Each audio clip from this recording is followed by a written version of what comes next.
Hello, everybody, and welcome to the CRO podcast with your hosts, myself, Courtney, and Will. Today, we're actually going to be diving into part 2 of our series on how to improve lead generation. So, just to summarize, last time we talked about 3 major approaches: marketing driven, form driven, and process driven.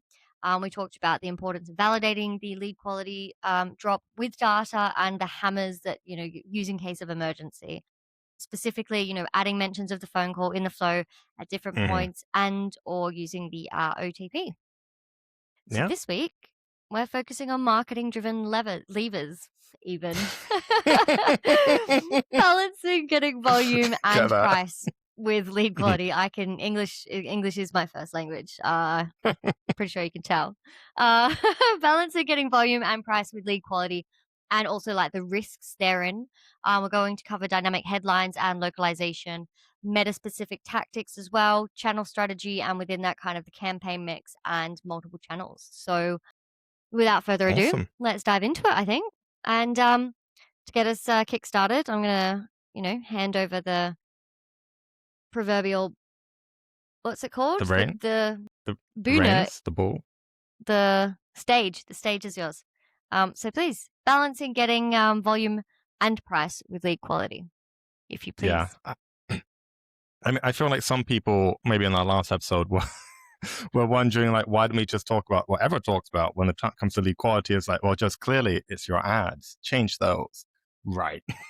I have a bone to pick with you. Don't do that. If you've got a working funnel that is getting leads at a reasonable volume, at a reasonable price, and lead quality is a bit miffy, do not take a proverbial hammer to it, please. Do not just like start pausing down things and start, not knowing, just like based on gut feeling. We'll talk more about like in the final section, the process side and how you use data to qualify what's actually going on and why statistical significance really matters when you're using that. But yeah, it's the reason you don't want to do the first step is marketing, because a working funnel is hard to build. And so like those hammers that we talked about, if you need immediate changes, those ones will work instead while protecting your marketing assets, because a campaign that is working and has been working for a while has got a lot of learnings behind it. It's got a lot of comments, there's a lot of likes, and you don't want to just be taking, you don't want to be shutting down major parts of that account. It will go back into learning. If it goes into learning, anything could happen. And when you reset it back up, you may not have a working funnel anymore, and you have violated the one cardinal rule of lead gen, which is you have no leads. And your suppliers now have people sitting there not phoning leads, and it looks really bad. Yeah.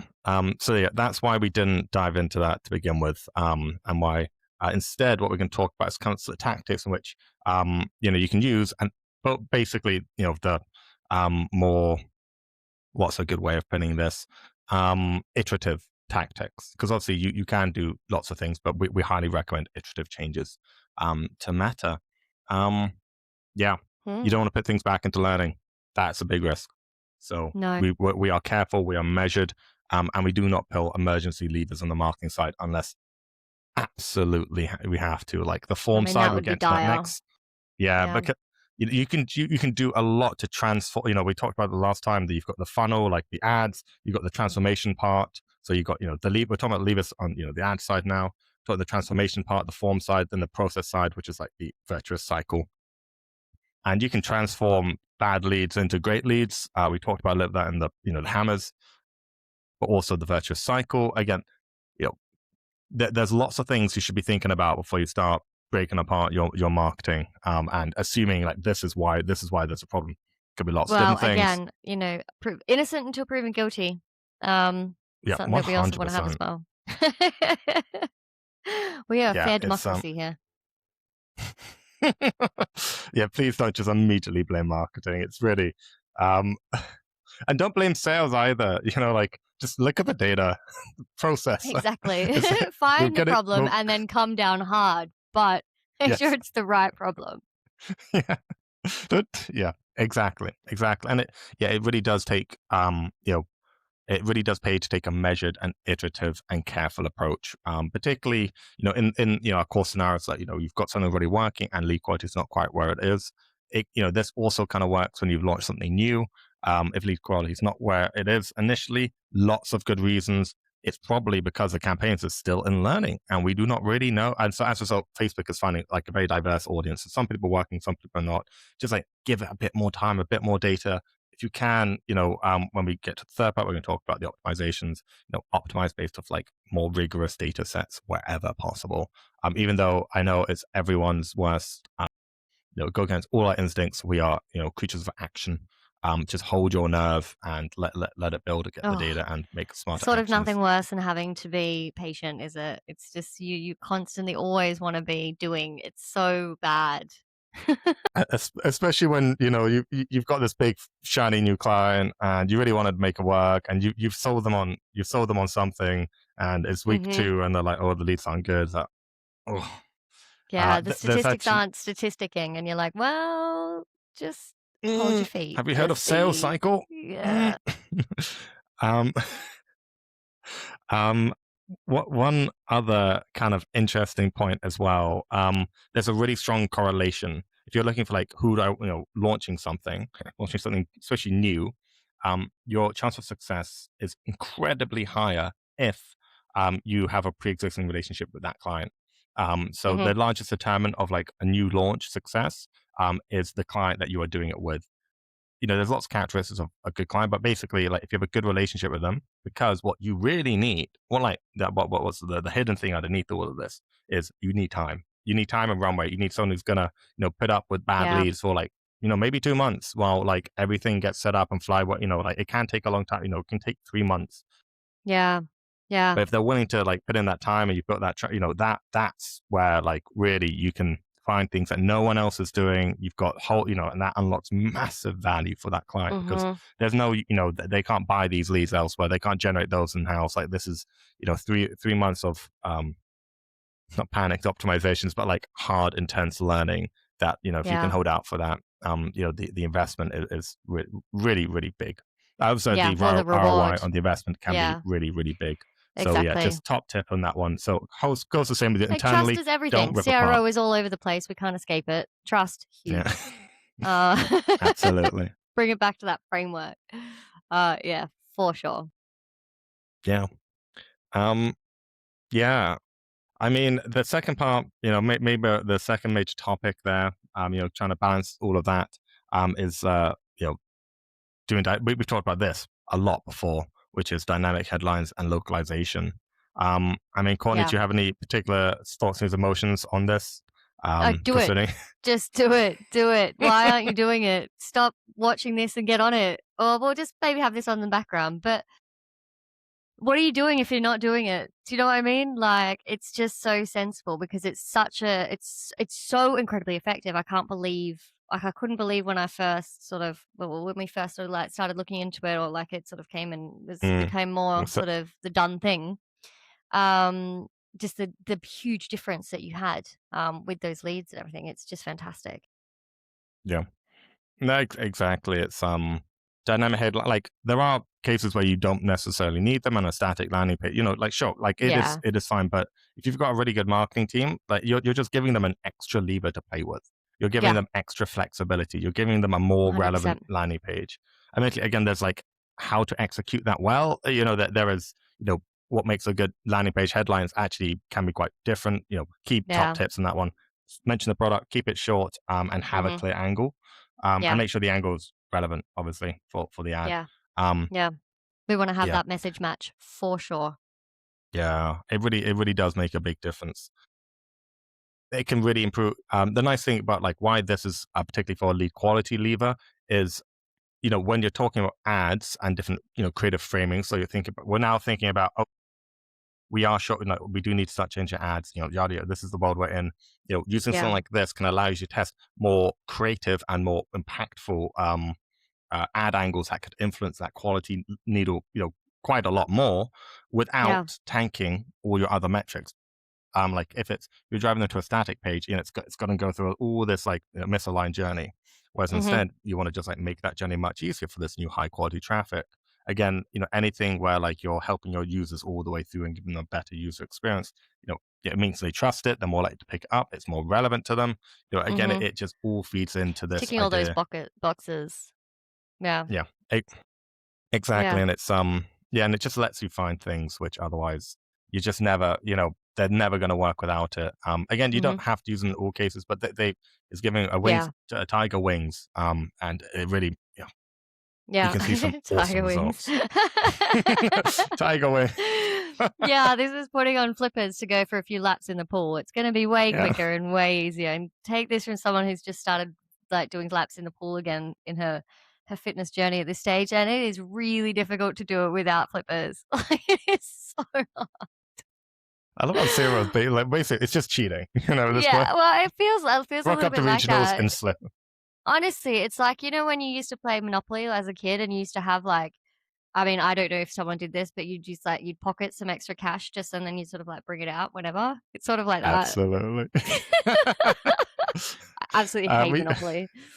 Ugh, the worst. But yeah, no, for sure. I mean, 100%. Like it just seems so simple though because it's such a simple concept. It's just like, hey, if you just provide that really um cohesive, easy, relevant like user journey, you're going to reap so much more reward than if you don't. It is really the difference between a 0 and a 1.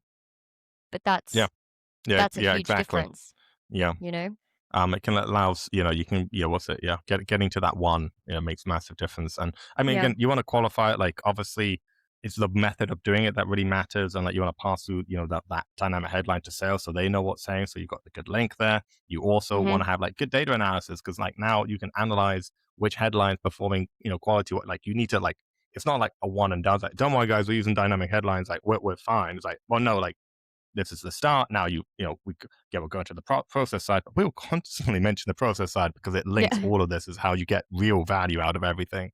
But then you can just, analyze like this one works really well, or like this headline has really bad contact rate for some reason, or a really good contact rate, but really bad appointment rate. Maybe we need to change the sales scripts and like, like it's, Mhm. it just gives you so many more levers. And it's, I just wish more and more people are getting familiar with it, which is I awesome. think so, yeah. It's sort of starting, I think, to become a little bit more the done thing. I've definitely seen a Mm, few more companies doing it. But I mean, I think that's good. But again, it's sort of one of those things where it's like it's just constantly evolving, and you have to sort of always be on the cusp of what's happening and just seeing how people are doing mm, it. And I think people do it in a really intelligent way. But I mean, it's sort of just like an extension of that personalization. It's sort of like when people put their name in, and then you go to the next page and say, "Well, thanks, John."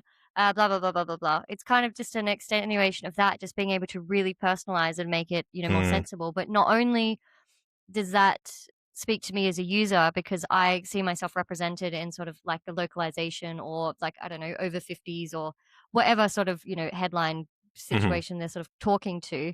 And off the back of that, I'm getting just such better leads because I'm actually able to like actually pinpoint exactly who I'm talking to, who I want to reach, and they're going to be the ones that are sort of getting that bait. Yeah. Works. It really makes a difference. Like I really recommend people to try it.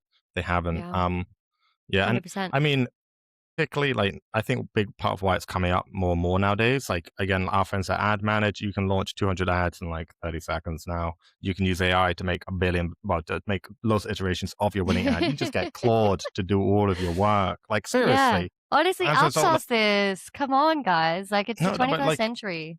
it's a process that just wasn't available previously. Launching ads takes ages. It's miserable. Yeah. Whereas like now you can just do it and like, Yeah, it's and fine. you've got all your automation set. We talk about this good data analysis. Like again, hell, ask Claude to look at it. It's not great, but like don't like. We'll talk more about It's that not another infallible. time. It's not infallible. Let's say Yeah. that AI is definitely not infallible. If you're able to though utilize it so that you can kind of make, it can pick up on things potentially that you're not going to pick up on. Mm, It's just trying to make the work together and work well. And I think definitely mm. if you're not using AI and if you're not like using any of these something like Ad Manage, if you're not utilizing something like that now, well, what are you doing? What are you doing? Like there's like two scenarios here. And like this is before you even do CRO, There's like two scenarios. You've got a scenario where like you're launching maybe 10, 20 ads a week because of quite high effort. It's a long time to make each ad, long time to upload each ad, long time to analyze the performance of each ad.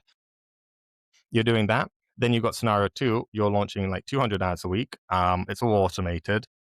takes you like, literally it can take you, an afternoon to do all of this and all of this work. And then like, then you think about side by side, and you've got dynamic headlines obviously on that one as well. So you're testing like out of these 200, you're not just testing 200 of the same ad, you're doing more and more wider angles as well.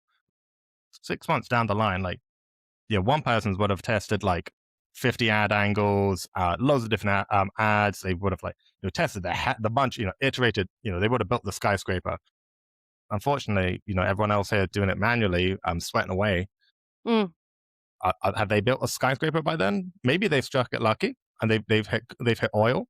It's possible, but I think it's a pretty clear scenario. Like, one of them is infinite, it's just scalable and faster. So yeah. Wow, giving you more data, and we love data. If there's something that we love, it's Yes. data, and that's you Yes. can't. What are you going to do? Yeah, you need that data, and so you're going to get more. If the more data you have, the better decisions you can actually make, or at least the more informed decisions you can make. But So much of marketing is data driven and iterative. So just make your life easy. Like, spend the time on that part, on ideation and on your data analysis. Like, that will pay off dividends. You don't need to spend hours on everything else. And one thing really quickly to mention on dynamic headlines: localize your ads. Like, really, like, this is, if you got a winning ad and it works nationwide in a really broad audience, love that for you. Now go ask, however you're going to make it, there might be an easy solution. Make 50 localized versions, run it on a county level with small budgets. And my God, you're going to get cheap leads, high quality leads, not loads of leads. I mean, you can get a fair amount if you want, but like, it's not really how the many point. people are anywhere, right? Exactly. Instead, but they are really good quality leads. They're really relevant to people, and they're really cheap. So again, like, when you're talking about balancing quality, price, all this stuff, like, there's few ways in which you can have that, the whole ops triangle, like, volume, quality, and price.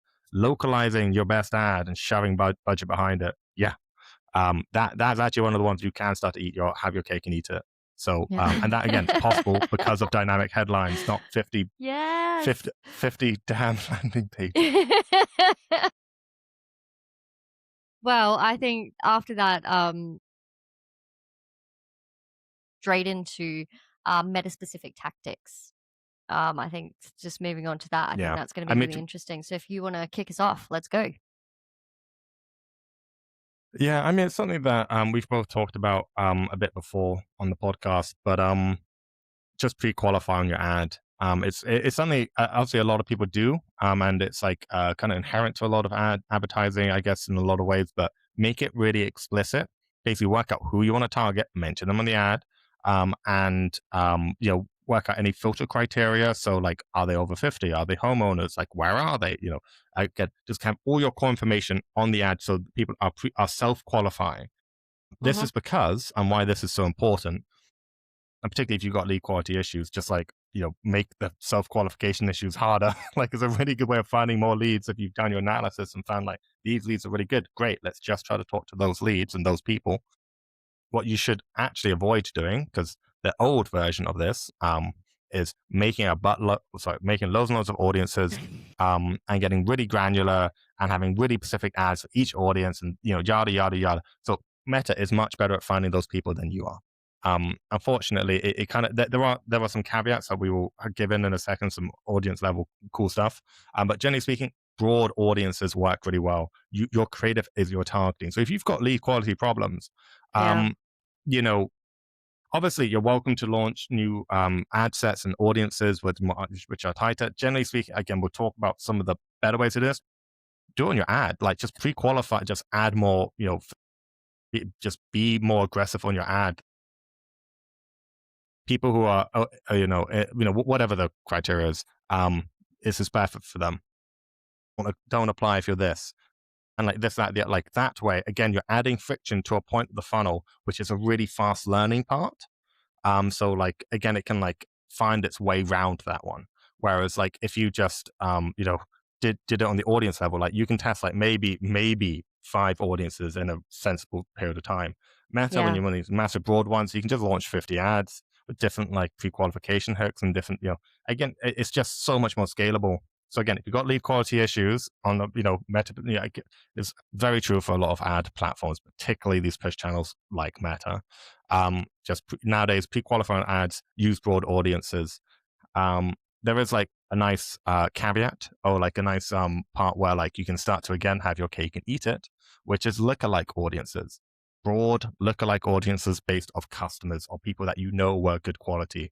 You can't just do off leads, like if you've got a database of 5,000 leads, like sure, just do those 5,000 appointments. Now that, a lot of people don't have that. And if you have that database and you're asking Meta to find, a broad 10% lookalike audience, so loads of people, because we're keeping it broad. We're not trying to be really specific because, yeah. Instead, then you can find some really good quality leads that are really relevant. Again, you can apply all the dynamic headlines or the other parts to it, but that's an audience I always launch. Like, like apps, that's your comparative advantage. Right there, like all that information.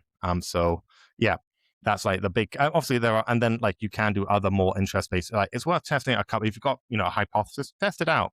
But Yeah. that's not where you put your Always. eggs. Your eggs are in the pre-qualification, the lookalike, the dynamic headlines. We're localizing now. Like that. Yeah. These are the Get on tactics board, that, guys. We're localizing. Yeah, really. Get in. It is important to know that localization is great for direct to consumer products, B2C, B2B less so, unfortunately. Yeah. B2B, there are other ad formats that are more relevant, but generally speaking, like audience that like lookalike audience, dynamic headline, those things will still hold very true. Yeah. Final, and I think one thing we it. can talk about is interstitial pages can also be good, which I think feels almost counterintuitive. I feel like in this kind of like context, but I think one should not completely ignore that or write it off straight off the bat. No, definitely. It's interesting because it doesn't mess with your ads. Instead, you're just adding a layer in between them. So you can launch this, like, again, your ad is not necessarily, you've got bad lead quality, your ad is not the problem. It's the way you transform it. And like one way you can transform quality is by running them through an advertorial. If they then complete, then, you push them to the funnel and try to get the convert from there. So like, again, it's like just adding more to that transformation part. So again, it's like, it's altering the marketing because that's still, and at least in my head, part of the marketing side, but isn't,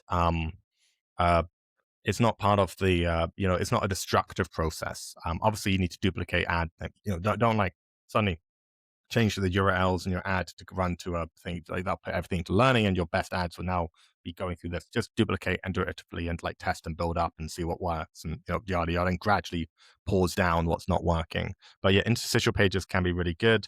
Again, pre-qualify, use lookalike audiences, use dynamic, localize, and then interstitial is much more like a bit of a hammer. Like you've got great, really cheap leads, which you can get by using all these other tactics as well. Then push them through a really harsh transformation process, and good advertorial does do well. I am seeing more meta traffic going to them. But it doesn't. It's generally not been. Do you have any tips for your advertorial? I love a good advertorial. Honestly, I think they're actually quite wild because like they are never what you expect them to be. They never never entirely behave the way that you would sort of anticipate that they do behave.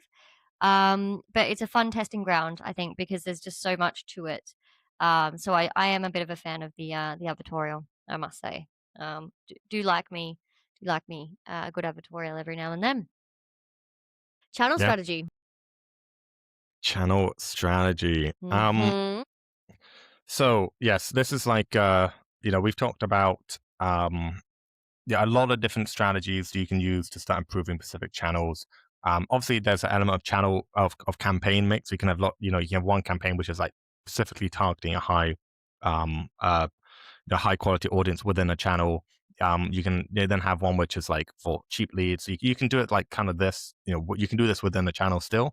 But what really matters here is like when it comes to lead quality, think about channels. Like, are your channel, like Meta is a flexible channel. It can achieve a lot of different things. It is good at certain things. And what you often kind of need, particularly when you're just like, you're not super far off, you need another channel. You're Yeah. you're trying to ask like that Meta if it's working and doing okay in this. Launch PPC, launch Google, get Yeah. YouTube Shorts out going, like get Yeah. YouTube pre-roll ads going, like those are better quality. Well, and we'll go through the channels a bit more, like this is like that where they sit in a strategic place. But channel mix matters massively, particularly when you're building something robust and long term, Yeah. because like unsurprisingly, like things can happen on Facebook. Things can, Yeah. lots of things can happen where like, particularly if you push a channel, like it basically declines in quality often. So you want to run them at low, like more suboptimal, like lower levels than they really can get to. And the more you push them, also the higher the CPLs go. So again, you want to keep them low. So the best thing you can do for lead quality is reduce the strain on your big channel and launch some other ones that can, Yeah. just fill in a bit of additional lead Diversify. quality. Yeah. Yeah, just Not all eggs in one basket. Yeah, just have like a clear, easy strategy. Keep things simple. Simple things don't break. Simple things done well are always going to beat anything else. Yeah, like Truly. this is why like you can do this slightly sort of within Facebook, but it's very hard. I would like honestly just like your Facebook manager, make their life easy. That's your target. Just get us leads at that CPL. Okay, PPC manager, like right, this is your target. It's much like you've got a lot more cost to play with, but I want good quality leads. And Yeah. then that's their job. And then here's keep things simple. All channels that are relevant to lead gen. Best, okay, Meta. Yeah, we've already talked about Meta. It is middle of the road for everything, but it's really, really good volume and actually good price. So basically, it's middle of the road lead quality, really good price, really good lead volume as well. So like if you can make everything work on Facebook, it is kind of great. Other ones, native channels. So by native, I mean Taboola, I mean Outbrain, I mean Mediagogo, I mean Dynami. These are news websites that have like those kind of fake ads, or fake news articles that you click on them, they go to an advertorial. These are incredibly high volume. Like you get loads of volume from them. They're like quite good on price and they're quite good on lead quality for specific verticals. Particularly that these are good for consumer products. For B2B, Yeah. that's a big no. B2B, LinkedIn is your friend, as is PPC, which we'll talk maybe more But about is it really in your the future. friend or more like a frenemy? Paid ads can be fun. Yeah. Selling yourself on LinkedIn like we do. It's not terrible. Oh. Not sure I'd recommend it. Yeah. We it's one of those live for it. necessary evils, isn't it? It's just one of those things that you just have to sort of, grit your teeth and just get through it. But yeah, for Exactly. sure. Yeah, so if Meta's struggling and you still need scale, get some native channels live. Avatar is really, really important there. Some other like, relatively high scale channels, but like, not super high cost, but okay quality. YouTube, it is good and I would recommend. Just iterate quickly. Just don't try to make the ideal YouTube ad. Just like get them out there and see what people respond to. I mean, is there even an ideal YouTube ad? Literally. I don't think it even exists. Well, I have seen people write scripts and produce one YouTube video like a month, and like that's not the ideal. That's like maybe make like 10, and like we'll just iterate 10 a week. Like we'll just like do that. See what works. Make your life easier. Yeah, absolutely. Other I think, TikTok done as and well. not perfect is really hits hard there. Just done and not perfect. Like let's just get it out and get it done. Absolutely. Like I think there's particularly like a lot of hubris where people are like, oh no, like we know, like this is what's good. It's like you don't know what's like the data knows what's good. Like it's not worth. You're not Coca-Cola. You're not making a brand video. You're not clear. Like this is not a place for brand marketing. There's not what we're talking about here. Is Martin Lewis the one that does the Christmas ad every year? No. I mean, he's the money saver expert guy. Yeah, no, it can't be that one. It must be someone. Anyway, it doesn't matter. I can't remember who it is. It's definitely. Coca-Cola does. Coke does it as well. So does Waitrose. I mean, the Christmas. They all do like heartbreaking, like they really like pull at your heartstring type like things, and you watch them, and it's just like, it's like a little bunny that's like been kicked or something, and then it's got to like find its way back, or I don't know. It's they're going to be saved by the power of Christmas, and specifically this brand. Exactly. You know what they did though? You know what would work better though? Localizing that ad. Yeah. It's the guy they got kicked. This guy down your street did. See, how amazing would it be if it's like the pub that you like, your local pub. I would be so excited about that. I'd be like, oh my goodness gracious, I know, I've been there. I've had a pint there. It would be amazing. Could you, do you know, honestly, God, I mean, it's an absolute goddamn freebie for people. Like, yeah, write a script that finds the the local pub to the person in your area, and then just like make, unfortunately, you're gonna have to use AI on this one. Make a load of ads that has that in the background. Now that is gonna be a thumb stopper on everything. I mean, it's gonna work on brand, on performance. Like, it's like when you watch a movie, I get so excited, watching movies where it's especially Australian ones where, like, there's hardly any Australian movies. And you see a landmark and you're like, oh my goodness, I've been there. I know that. Exactly. I mean, yeah. I get that with London. Like, I see it in London. I see it like a London-based TV, like something happened. And I'm like, oh my God. 28 days later. I've crossed that bridge. There, that was COVID. Yeah. I could have been bitten. It could have been me. I did the biting.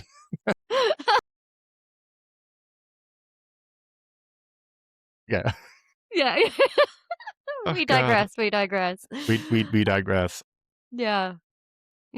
Yeah. So marketing-driven levers. First off, it is risky. Do not rip apart your marketing campaign. Please do not do that. Do it iteratively. We do not take hammers to things that are working, and things that are generating leads at a good price are working. You can transform those. We use dynamic headlines and localization in order to drive really high quality leads and find things that we can't otherwise.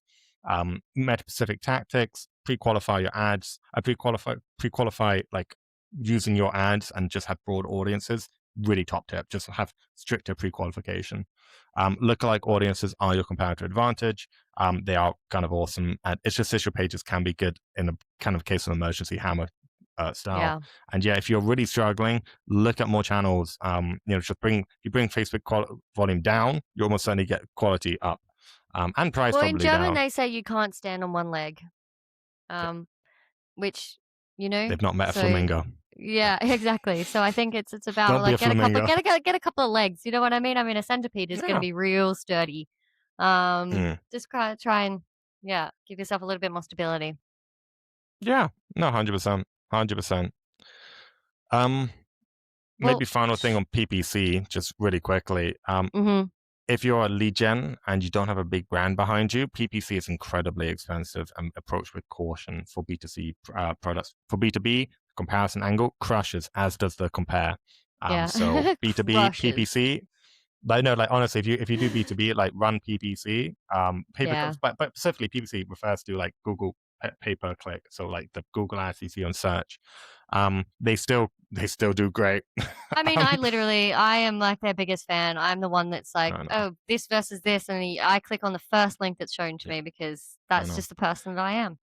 I want to say the top winning headlines for Google Ads PPC. What are the costs? Insert the year, and top 5. Insert the product category. You're welcome. I've just you can go build a B2B lead gen giant of those 2 very simple insights. Yeah. Clearly as simple as that, obviously. Yeah. Done. That's it. Hands washed. Completed. Ease. Yeah. Totally. Wow. Yeah.